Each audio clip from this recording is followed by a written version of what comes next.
పాపానికి నెట్టివేసే స్నేహాల్ని కలిగి ఉన్నావా?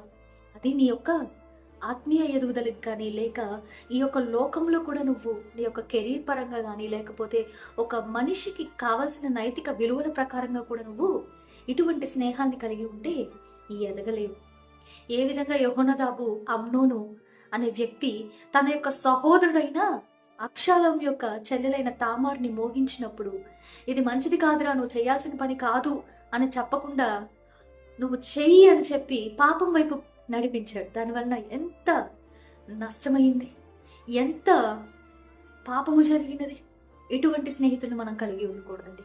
యోనాతాను లాంటి స్నేహితుని మనం కలిగి ఉండాలి. నిజమైన స్నేహితులు ఎవరు అని మనం గుర్తించినప్పుడు, నిజముగా ఉండని స్నేహితులు ఎవరు అని గుర్తించడం చాలా తేలికైతుంది.